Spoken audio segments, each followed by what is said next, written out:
अरबी आक्रमण की जानकारी देने वाली दो प्रमुख पुस्तकें हैं, जिनमें से एक है किताबुल फुतूह अल बलदान जो बिलादुरी ने लिखी, और दूसरी है अरबी भाषा में लिखी चचनामा जो बदरे चाच ने लिखी। है बहुत इम्पोर्टेंट भी है। चचनामा को फतेहनामा भी कहा जाता है। नंबर 3, भारत पर आक्रमण करने वाले मुस्लिमों में अरबी प्रथम थे।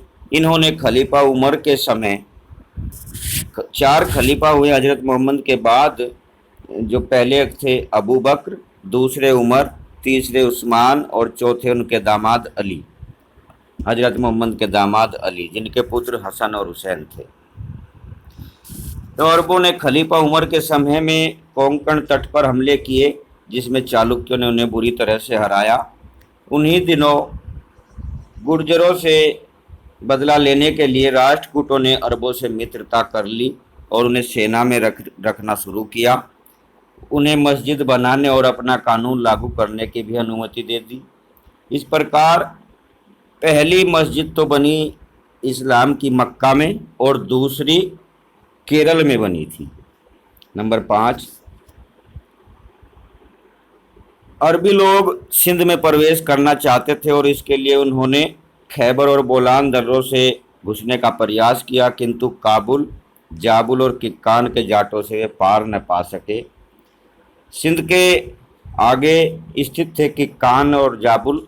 ये दोनों राज्य सीमावर्ती राज्य थे जहाँ जाट शासन करते थे।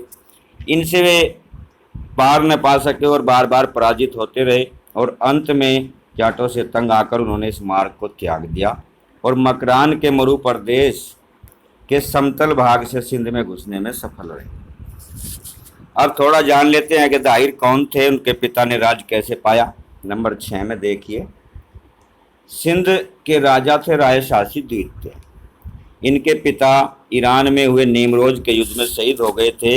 ये अपने पिता के शहीद होने के बाद राजा बने। कुछ समय बाद ये बीमार पड़ गए और इन्होंने राजकाज के कार्य को देखने के लिए अपने मंत्री राम सिंह को बुलवाया। वो भी बीमार थे उस समय। उन्होंने अपने सेवक चच को भेज दिया और चच एक बुद्धिमान व्यक्ति था। इसके कार्य से राजा राय शासी बड़े प्रसन्न हुए और उन्हें दरबार में ड्योढ़ीवान रख लिया। इस प्रकार धीरे धीरे इन्होंने अपना प्रभाव बनाना आरंभ किया और संपूर्ण सेना पर, शासन प्रशासन पर इनका प्रभाव बढ़ गया। लंबे समय तक राय शासित स्वस्थ न हो सके और अंत में इसी चच ने राय शासी की हत्या करा दी और हत्या कराकर उसकी विधवा रानी सुहानंदी से शादी कर ली। दाहिर इसी चच और सुहानंदी का पुत्र था। कुछ लोग कहते हैं कि चच ब्राह्मण था, किंतु ब्राह्मण विधवा से शादी नहीं करते थे और न ही किसी के सेवक होते थे। इन दोनों बातों को देखते हुए लगता है कि चच ब्राह्मण नहीं था, मगर यह ब्राह्मणवाद का समर्थक था, इसीलिए फारसी लोगों ने इसे ब्राह्मण कहा। नंबर 7, संघर्ष का आरंभ। 708 ईस्वी में समुद्री डाकुओं ने अरबी व्यापारियों के जहाज़ों को लूट लिया, जिसमें लड़कियों को भर कर ले जा रहे थे खलीफा के लिए, और लुटेरों ने उन महिला और लड़कियों को आज़ाद कर दिया। इसका आरोप खलीफा ने सिंध के राजा दाहिर पर लगाया और हट जाने की मांग की। नंबर 8, उसी समय उमैयाद वंश जो हजरत मोहम्मद के विरोधी थे और उनके सगे संबंधियों का वध कर रहे थे, तो उमैयाद खिलाफत के खिलाफ माविया बिन हारिस अलाफी और उसके भाई मोहम्मद बिन अलाफी ने खलीफा के खिलाफ बगावत कर दी और अमीर सईद को मार डाला। चचनामा के अनुसार मोहम्मद बिन अलाफी ने साथियों सहित राजा दाहिर के यहाँ शरण ली। नंबर 9, खलीफा वलीद प्रथम जो वलीद बिन अब्दुल मलिक के समय इराक के गवर्नर हज्जाज ने सिंध के राजा दाहिर के खिलाफ लगातार 3 सेनापति उबैदुल्ला, बुदैल और मोहम्मद बिन कासिम भेजे। पहले 2 उबैदुल्ला और बुदैल को दाहिर के पुत्र जयसिंह ने युद्ध में मार डाला। नंबर 10, मोहम्मद बिन कासिम का जन्म सऊदी अरब के तैफ शहर में हुआ था और इसका कबीला था सकीफ। सकीफ कबीले में जन्म हुआ था। इनके पिता कासिम बिन यूसुफ थे और इसकी शादी ताऊ की पुत्री, ताऊ हज्जाज बिन यूसुफ जो गवर्नर था बगदाद का, उसकी पुत्री जुबैदा से हुई थी। नंबर 11, बगदाद में खलीफा के गवर्नर हज्जाज बिन यूसुफ ने अपने 17 वर्षीय भतीजे और दामाद मोहम्मद बिन कासिम को 710 ईस्वी में सिंध पर हमला करने भेजा। कासिम के अभियान को हज्जाज कूफा नामक शहर से नियंत्रित करता रहा। मोहम्मद बिन कासिम 710 ईस्वी में सिराज से चला और मकरान आया। वहाँ से किश्तियों में कराची के पास देवल बंदरगाह पहुँचा।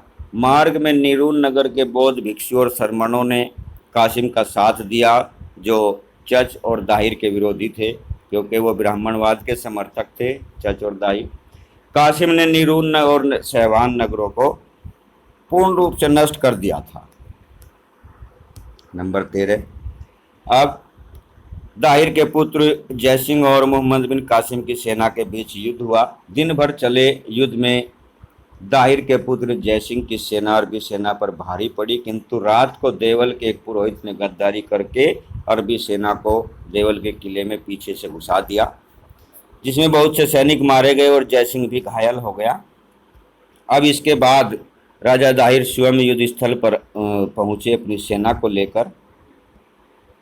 नंबर 14, 20 जून 712 को सिंधु नदी के किनारे हुए रोवर के युद्ध में राजा दाहिर और उनका पुत्र जयसिंह शहीद हो गए। दाहिर की सेना विजयी हो रही थी, मगर गद्दारी के कारनामों के कारण, गद्दारों के कारण दोनों पिता पुत्र शहीद हो गए। नंबर 15, कासिम ने दाहिर की दोनों पुत्रियों सूर्य देवी और परमल देवी को पकड़कर खलीफा वलीद के पास भेज दिया, जहां दोनों ने बुद्धि बल से खलीफा द्वारा कासिम को मरवा दिया और दोनों बहनों ने कटार भोगकर प्राण त्याग दिए। नंबर 16, अरबों ने मुल्तान से अत्यधिक सोना मिलने के कारण उसका नाम स्वर्ण नगरी रख दिया था। नंबर 17, अरबों की सिंध विजय को प्रसिद्ध इतिहासकार वुल्जे हेग ने भारतीय इतिहास की एक आकस्मिक कथा मात्र कहा है। स्टैनले लेनपूल ने अरबों की सिंध विजय को भारत एवं इस्लाम के इतिहास में एक उपकथा तथा परिणाम शून्य विजय कहा है। नंबर 19, अमीर खुसरो के अनुसार अरब ज्योतिषी अबू मासिर ने 10 वर्ष बनारस में ज्योतिष विद्या की शिक्षा ली थी। सिंधु क्षेत्र में खजूर की खेती व ऊँट पालन अरबों ने आरंभ किया था। अरबों ने सिंध में दिरहम नामक सिक्का चलाया था। भारतीय पद्धति को अरबों ने हिंसा नाम दिया था। नंबर लास्ट, खंड खाद और ब्रह्म सिद्धांत नामक ग्रंथों का अरबी अनुवाद अल फजारी ने किया था।